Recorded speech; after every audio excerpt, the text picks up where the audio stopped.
Hello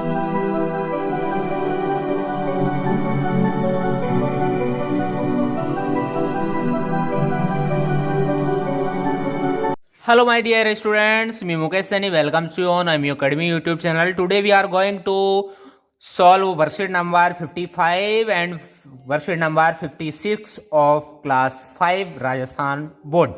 तो अब आज हम इस वीडियो के माध्यम से वर्कशीट नंबर 55 और 56 है वो सॉल्व करने जा रहे हैं। दोनों वर्कशीट हम इसी वीडियो में आपको उपलब्ध करवाएंगे कि उन्हीं वीडियो को जो वर्कशीट्स है उनको कैसे सॉल्व करते हैं। तो हमेशा की तरह आपको अपना यहाँ पर अपना नाम लिखना है और यहाँ पर जिस डेट को आप सॉल्व कर रहे हैं वो डेट आपको दोनों वर्कशीट में लिखनी है। ओके, और यदि आप कोई दूसरी और वर्कशीट सर्च कर रहे हैं तो हमारी इसी वीडियो की डिस्क्रिप्शन बॉक्स में जाइए और वहां पर आप किसी भी वर्कशीट को आप सर्च कर सकते हो, देख सकते हो, सॉल्व कर सकते हो, रिवीजन कर सकते हो। ओके, तो आइए स्टार्ट करते हैं हम क्वेश्चन नंबर फर्स्ट। तो यहाँ पर जो वर्कशीट है उसमें है क्या, हम रीडिंग और राइटिंग है दोनों सीख रहे हैं यहाँ पर, है ना। ओके, तो learners rights paragraph in English from visual clues. जो विजुअल क्लूज दे रखे हैं उनसे हमें इंग्लिश में क्या लिखना है, एक पैराग्राफ लिखना है with appropriate punctuation marks and linkers. तो हमें सही विराम चिन्हों का इस्तेमाल करते हुए एक पैराग्राफ लिखना है। तो पहले तो हमें जो विजुअल क्लूज दे रखे हैं वो उनको आप ध्यान से समझिए विजुअल क्लूज क्या है। तो इसमें देखिए एक टीचर है, आप अपनी वर्कशीट में भी देखिए, है ना। तो इसमें एक टीचर है, ये पिक्चर किसका है, एक क्लासरूम का पिक्चर है। इसमें यहाँ पर दिस इज ब्लैक बोर्ड और this is a display board. ये डिस्प्ले बोर्ड है जो कक्षा में लगा हुआ होता है, जहां पर बच्चे अपने पिक्चर है जो भी फोटो कुछ बनाए, कुछ डायग्राम्स बनाए, तो यहाँ पर क्लास में चिपकाने के लिए, लगाने के लिए ये होता है। तो ये बच्चों को समझने में मदद करता है और जो अध्यापक है उसको पढ़ाने में मदद करता है। आगे बात समझ में, तो स्टूडेंट्स है वो पढ़ रहे हैं और अध्यापक है उससे समझा रहा है। वहां पर एक मोबाइल का चित्र है, वहां पर एक नदी का चित्र है। ओके, तो हमें इन्हीं चीजों को इंग्लिश में एक पैराग्राफ के रूप में लिखना है, सही लाइनों का इस्तेमाल करते हुए और विराम चिन्हों का इस्तेमाल करते हुए। तो स्टार्ट करते हैं। तो देखिए अपनी वर्कशीट निकालिए। तो इसमें फर्स्ट लिखते हैं दिस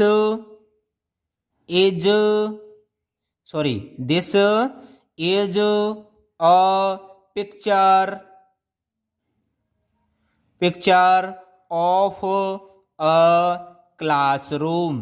तो यह एक क्लासरूम की, एक कक्षा की पिक्चर है। ओके, आपको दिखाई दे रहा है ना, अभी मैंने समझाया था। नेक्स्ट लिखिए दूसरा, the teacher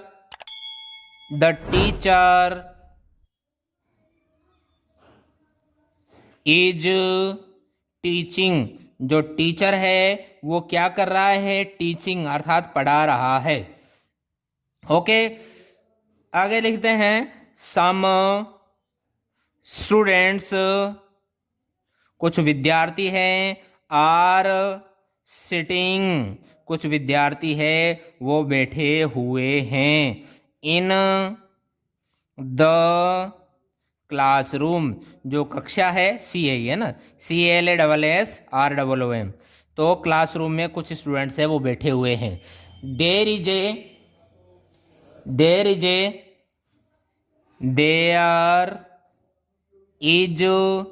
a black board, BLACK,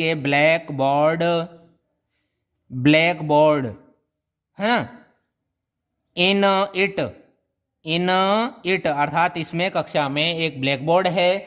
और नेक्स्ट देखिए, there is a display board, है ना। देयर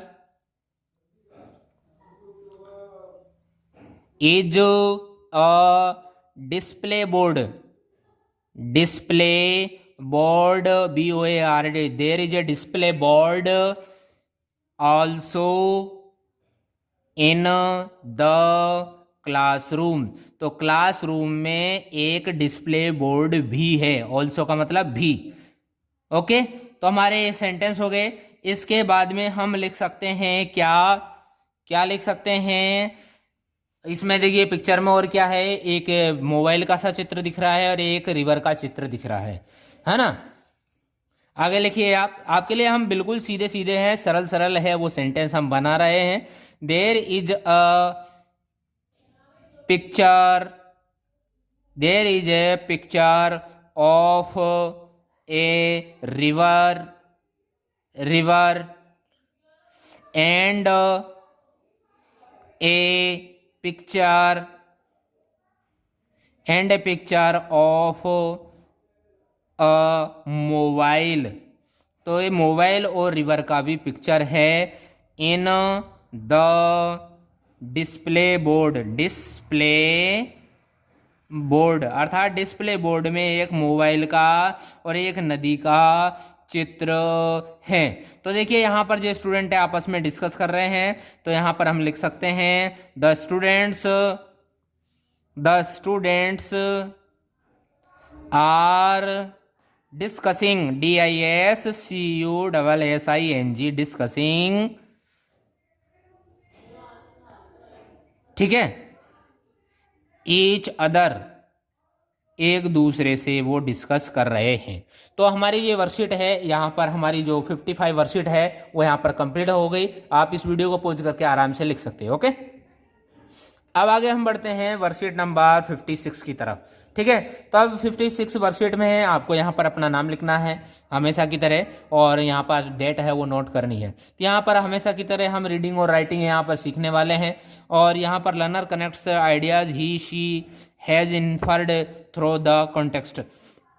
तो हमें यहाँ ही सी का इस्तेमाल जो हैज है वो हम सीखेंगे कि अर्थात हैज हैव का इस्तेमाल यहाँ कैसे किया जाता है। तो देखिए क्वेश्चन नंबर फर्स्ट में देखिए, सर्किल द करेक्ट ऑप्शन, जो करेक्ट ऑप्शन है उसको आपको सर्किल करना है। तो यहाँ हैज हैव सब में दे रखा है हैज हैव। तो कहने का मतलब है जो हमारा ये सब्जेक्ट दे रखा है, इस सब्जेक्ट के साथ में हैज आएगा कि हैव आएगा, ये हमें चेक करना है। तो हमने जो पीछे की वर्कशीट आपको पढ़ाई थी बेटा, है ना, ये आपको भले ही इस पे नोट कर लीजिए या फिर मत करिए, है ना, लेकिन आप समझिए, और यदि समझना चाहते हो तो आप नोट भी कर सकते हो। तो देखिए जो हमारा सिंगुलर सब्जेक्ट होता है, जो एक करता होता है, सिंगुलर, है ना, सिंगुलर का मतलब होता है जो एक होता है ना, तो उस सब्जेक्ट के साथ में हम क्या लगाते हैं, हैज का इस्तेमाल करते हैं। लेकिन जो प्लूरल होता है, प्लूरल का मतलब एक से ज्यादा, जैसे ये प्लूरल हो गए, ये प्लूरल हो गए, ये प्लूरल हो गए, और ये हमारे सब के सब प्लूरल हो गए। बात आगे समझ में? कहने का मतलब है सिंगल यदि है तो वो सिंगुलर है, और सिंगल से ज्यादा जो ही हो जाते हैं तो वो सिंगुलर नहीं रहता, वो क्या हो जाता है, प्लूरल, बहुवचन। ओके, तो जैसे जो प्लूरल जो सब्जेक्ट होते हैं हमारे कर्ता होते हैं, तो उनके साथ में और आई के साथ में, ठीक है, आई के साथ में ये क्या है, आई मीन्स मैं, तो आई के साथ में हम किसका इस्तेमाल करेंगे, हैव का हम इस्तेमाल करते हैं। बात आ गई समझ में? अब सिंगुलर सब्जेक्ट कौन कौन सा है आपने पहले समझा होगा, ही मीन्स वह है ना, और शी मीन्स वह है, और इट मीन्स यह है, और यदि किसी का नाम आ जाता है, नेम आ जाते हैं, तो इनके साथ में हम किसका इस्तेमाल करेंगे, हैज का। ठीक है, और जो प्लूरल सब्जेक्ट कौन कौन से हैं, वी है, ठीक है, और यू है, और दे है, तो इनके साथ में हम किसका इस्तेमाल करेंगे, और आई के साथ में हम किसका इस्तेमाल करेंगे, हैव का इस्तेमाल। ओके, तो अब आपके बात तो समझ में आ गया होगा, तो आप तो अब खुद ही कर सकते हैं। तो शी के साथ में क्या आएगा हमारा, हैज। ही के साथ क्या आएगा, हैज। देख सकते हैं आप, वो नियम हो गए ना हमारा फॉलो। आगे देखिए आई के साथ हम क्या लिखेंगे, हैव। देखिए आई के साथ हम हैव। बात आ गई समझ में? रानी नाम है तो किसका इस्तेमाल करेंगे, हैज का। दे मीन्स वे, मतलब कई सारे हो गए, तो हमें हैव का इस्तेमाल करेंगे। तो बिल्कुल सीधा है, अब आपके इस नियम के माध्यम से आपके अच्छी तरह से समझ में आ गया होगा। ओके, अब चलो हम आगे बढ़ते हैं क्वेश्चन नंबर 2 की तरफ, है ना। क्वेश्चन नंबर 2 में ध्यान से देखिए, ए वेरी अनहैप्पी और अनकंफर्टेबल होता है, उसको क्या बोलते हैं, दुखी, मिजरेबल, MISERABLE, मिजरेबल मतलब दुखी। देखिए आगे, एडवाइस हाउ टू यूज और डू समथिंग, किसी चीज को कैसे करना है ये बताना, सलाह देना, तो उसको क्या बोलते हैं, इंस्ट्रक्शन। तो INSTRUCTION, instruction. Okay, to feel a lot of pleasure, मतलब कोई हम बहुत कठिन काम है उसको कर लेते हैं, और जब हम उसको अचीव कर लेते हैं तो जो हमें आनंद मिलता है, जो खुशी मिलती है, तो उसको क्या बोलते हैं, सेटिस्फैक्शन। तो SATISFACTION, सेटिस्फैक्शन, संतुष्टि। ओके, नेक्स्ट देखिए हमारा, wanting something to happen as soon as possible, ये चाहना कि कोई चीज़ है वो जितना जल्दी हो सके उतना जल्दी हो, तो उसको बोलते हैं इमीडिएट, DIATE, इमीडिएट। तो हम इमीडिएट भी कर सकते हैं, इमीडिएटली भी कर सकते हैं। ओके, आगे देखिए, जो हमारा फिफ्थ क्वेश्चन है, जो लास्ट क्वेश्चन है इस वीडियो का, रिलेटेड टू डीप फीलिंग, किसी की बहुत गहराई, तो गहरी जो फीलिंग है उनसे जुड़ा हो, विश्वास हो, जो कि धार्मिक विश्वास है, तो उसको क्या बोलते हैं? Spiritual, SPRI, spiritual, TUAL। Okay, तो हमारी ये वर्कशीट है यहाँ पर फिनिश होती है। एक नई वर्कशीट के साथ हम आपके सामने फिर हाजिर होते हैं। तब तक जय हिंद, एंजॉय करिए। ओके, मकर संक्रांति का आनंद लीजिए और तिल पपड़ी गजक है वो खाइए। Okay, bye.